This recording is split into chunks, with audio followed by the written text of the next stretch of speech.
We must all of us learn to trust. Our fellow men, perhaps, sir, but not all the women. That new parlourmaid, for instance, I wouldn't trust her as far as a flick of her feather duster. You made a joke, Hudson. Well, it was a wee attempted one, sir. I'm sorry. Not at all. We were all of us in this country in awe with Upstairs, Downstairs, and Gordon was the father of the series. He called himself a jobbing actor, but he was the nicest jobbing actor I've ever met. He seemed to have been in every film that was ever made since 1944. The Great Escape. Ipcress. Mutiny on the Bounty. With Gordon, like with all really great actors, they make everybody that they work with better. Why can't you say you are my lover? I do not want to be your lover. I want to be your husband. He had this ability to bring the audience in and to make the audience like him. I'm not quite sure whether they're upstairs or downstairs. He was outrageous with the gossip. My father's best qualities were his tolerance, his generosity, and his kindness. I've told you my terms, and if you don't like them, you can go to Glasgow. He was a big star, but he didn't ever see himself as a big star.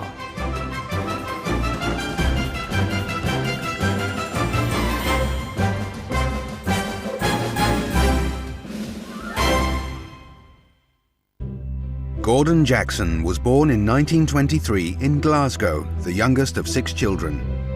They lived in a one-floor apartment above a newsagent or on a shop on the Byres Road. Not a big house, very small. I can't imagine he even had his own bedroom. He was from a Scottish Calvinist family, you know, which quite a strict but very loving upbringing. He was the youngest. He had loads of nephews and nieces, so it was a huge, huge family. And family life was, as a child and also as a father, very, very important to him.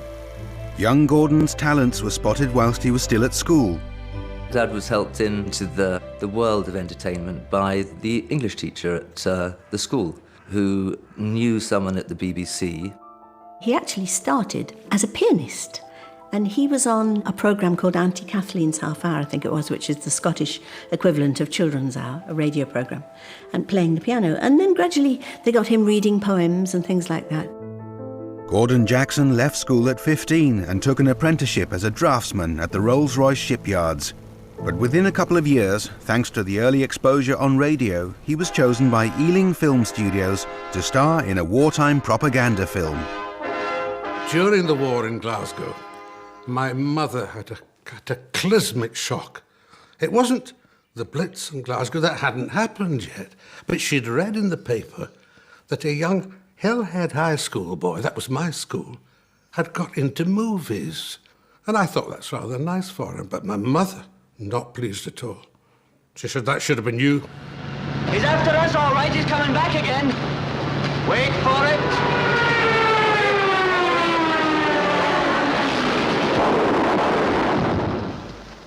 Quick, I think Jock stopped one. I think that there was a need in Scotland to show that the Scots people were solidly behind the war. And Dad happened to be the boy that was chosen for this propaganda come entertainment. He died a lot. He did die. He died a lot of deaths. It's no use, Anne. This is what I get on. And he thought it was just a one-off. So he went back to Rolls-Royce, and then came another call, and he thought, I like this. I do like this. Finding himself in demand as an actor, Gordon quit his apprenticeship to star in a succession of movies, including a rare leading role in the 1949 romance Flood Tide, starring young Scottish actress Rona Anderson. He played a shipyard worker. Mum played the daughter of the shipyard owner. It was extraordinary. It mirrored their real life. Oh, David, I really came here to beg your pardon for being such a pig to you. And to tell you that I love you very much. On-screen courtship quickly developed into real-life romance, and Gordon married Rona in 1951. After Flood Tide came a key role in the hit Ealing comedy Whiskey Galore. It's interesting watching Whiskey Galore again I was struck by how advanced Gordon's acting was compared to many of those around him. He was actually very modern way back then.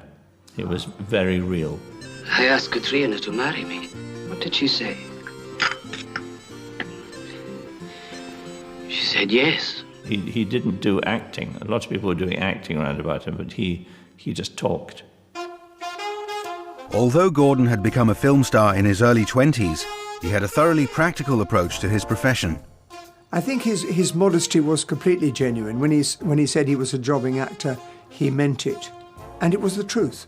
All the fripperies of stardom were not for him. He liked to do the job, did it well, no tantrums, no temperament, just quietly got on with it. But how can you be a deeply committed professional actor, which clearly you are? Oh, I'm not. You're not? No. Do you want to go out and come in again? But no. I do it as a job of work. I'm not deeply committed.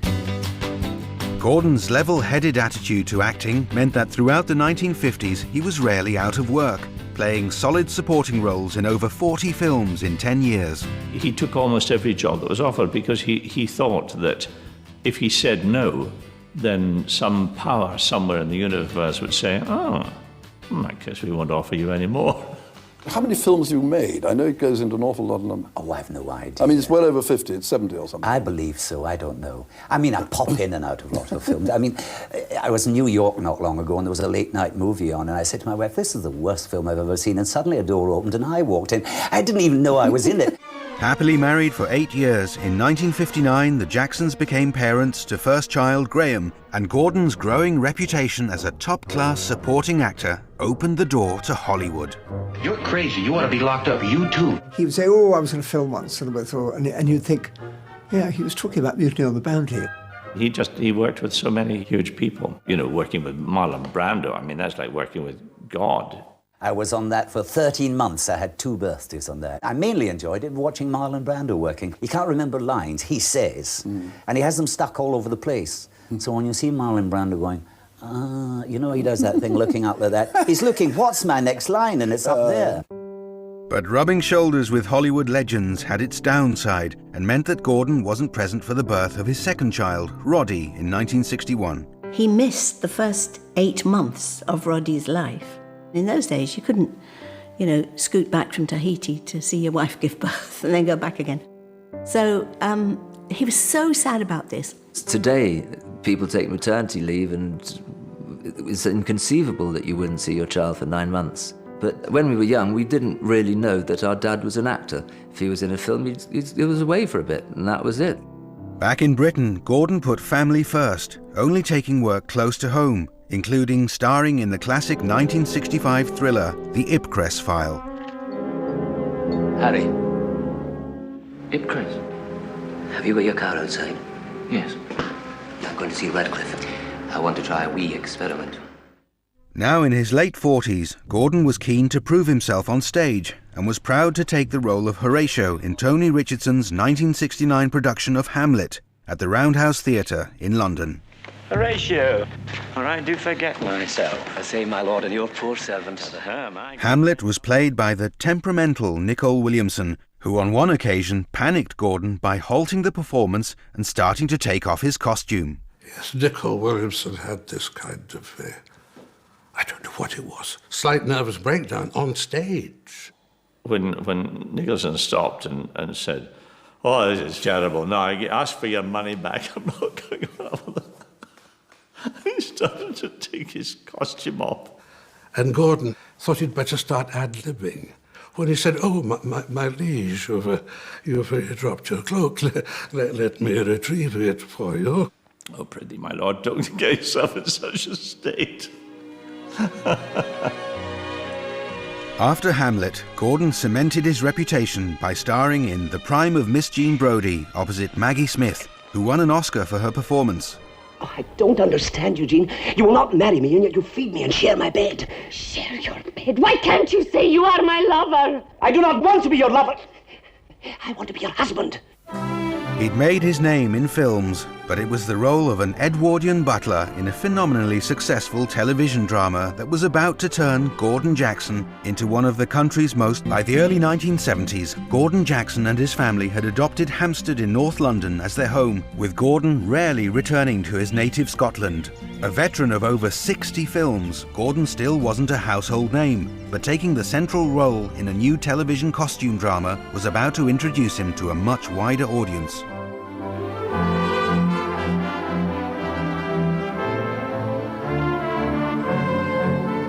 The premise was that you took a London house, 5 or 6 floors, and you took the front away, and you saw what was happening on each floor. So you have upstairs and downstairs. I am the house parlourmaid. The butler has to be somebody who has authority, but also without being sort of demeaning, has to know how to deal with upstairs. In that sense, Gordon Jackson was perfect because he had huge dignity and authority, but he knew how to defer to Lady Marjorie. Oh, yes, Hudson. I intend to engage this young woman. She'll have her dinner in the servants' hall and collect her belongings afterwards. Rose can show her what to do. And the young person's name, my lady? Sarah. The public was waiting for this story. It was a costume drama, but not like the classic serials of the BBC. It was a costume drama with an ongoing story, with characters that everybody instantly fell in love with. And the main thing was the dynamic between upstairs and downstairs. He was completely the linchpin of the series because he was the coordinating element, being the butler between upstairs and down. As they said action, you'd see him kind of morphing into Hudson. His head would be held differently, his configuration of his... As though something slightly unpleasant was on. The wonderful thing about Hudson was, first of all, that he had everything that Gordon brought to any part, which was a tremendous warmth, honesty, and also, of course, what he overlaid on Hudson, an honourable strictness. You know, he ran a tight ship. Rose, you are to instruct Sarah in her duties. Yes, Mr. Hudson. With a good heart and a glad will, if you please, Rose. Naturally, Mr. Hudson. He brought an old-fashioned Edwardian, straight-laced discipline. He knew that character and that man so perfectly. Feet off the table in this house, if you don't mind, Mr. Watkin. Put that thing out. The central heart of it was indeed Gordon's heart. And so, in every way, Gordon was the father of the series. What? Hello, Hudson. It's nice to see you again. Yes, yes indeed, my lord. And you too. But the responsibility of being the cornerstone of the series was a heavy burden for such a consummate professional. He worried about it so much. He was so concerned about being inside the man he was playing. He got very nervous. He used to make me feel guilty because I'm a bit of a kind of a winger in a way. Gordon always made me feel that I wasn't working hard enough and that I ought to go and look at my script better. His scripts were completely filled with with inflections and hieroglyphics and things, and I'd look on mine and I would have drawn an indifferent angel and maybe 2 words, and that was it. Upstairs Downstairs ran for 5 years, and its huge success made it a popular target for parody. Everybody was watching it. Yes, and everybody knew the characters so well.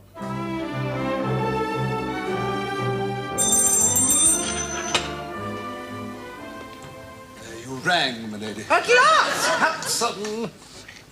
Hudson, I specifically asked Mrs. Bridges for fairy cakes, and what have you brought me? This is rock, Hudson. A major role in the most popular drama series on television ensured that Gordon Jackson was now firmly in the mainstream.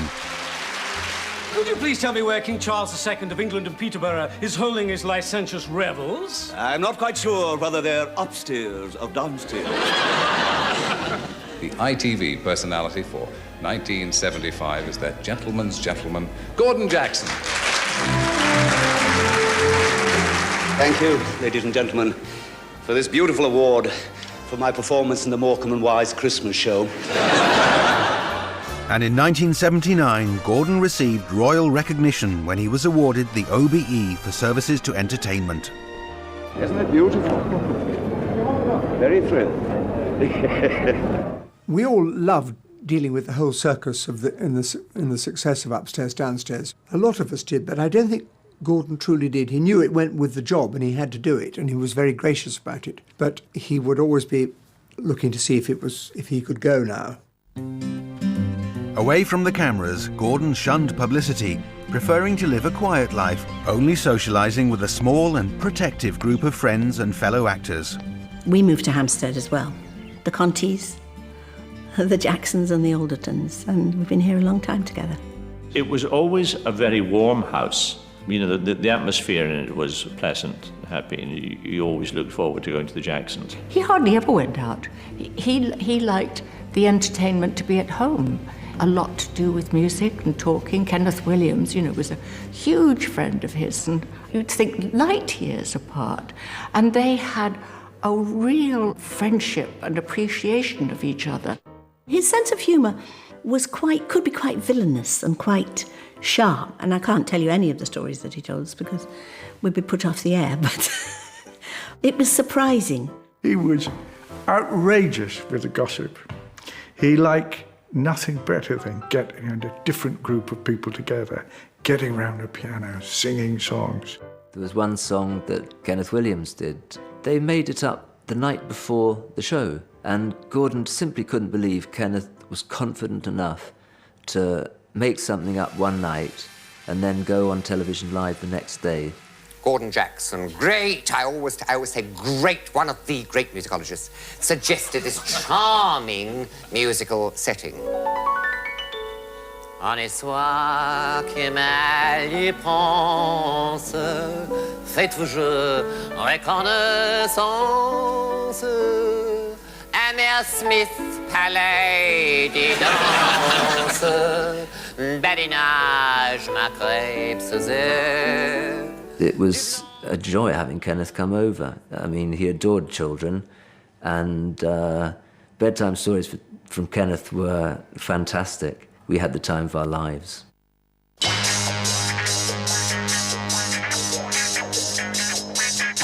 2 years after Upstairs Downstairs ended, Gordon took the role of George Cowley, head of fictional law enforcement department CI5 in the action drama The Professionals. The show was an instant success and made stars out of its two young leads, Lewis Collins and Martin Shaw.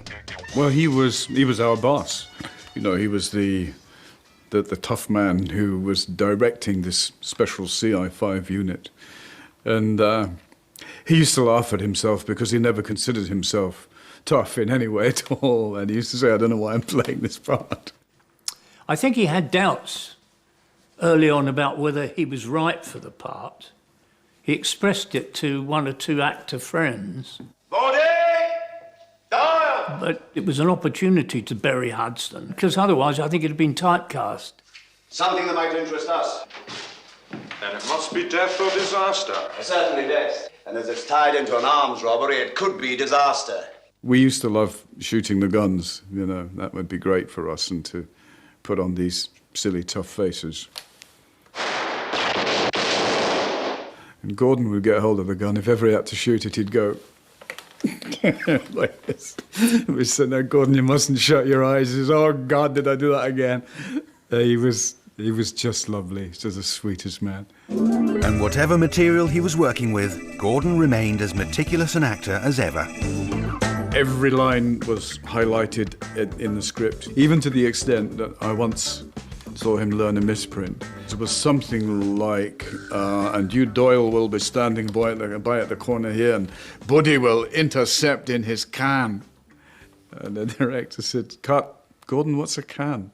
He says, I was wondering about that. Towards the end of the 80s, Gordon made only infrequent appearances in films and on television, and in December 1989, he contacted Roddy with some devastating news. Dad said, oh, hello, Roddy. Oh, I think it's the big C. And it hit you like a slam. It's like a slam in your face. It was so late, the diagnosis, but you know, in his stoic way. You just accepted it. That was that. There was nothing to be done. And I was going away. I was doing a promotional tour of a film. And Gordon came along in the car, and he gave me a great big hug. And he said, "See you when you get back." And then I waved to him, and there was this shining, shining face smiling at me and waving. And off he went, and off I went. And I never saw him again. Because he was dead within weeks. After a short illness, Gordon Jackson died of cancer on January the 15th, 1990, aged 66. Rona asked me to read at his memorial service, and there were no speeches or anything. She didn't want any of that, but she gave me his Bible, and I opened it, and there were the markings. There were the markings as the way he'd read it, and I said to everybody, "Listen, this is going to be difficult for me to get through this." Oh, thank you, Rose. The nice part of Gordon always came across on the screen. You know, the decency of him. It was for you as well as for me. You've just got this, you know, this sincerity and warmth and generosity of spirit. Goodbye. The one thing that was important was that we were happy. And he was always supportive. And I'm very grateful that he was. He was marvellous.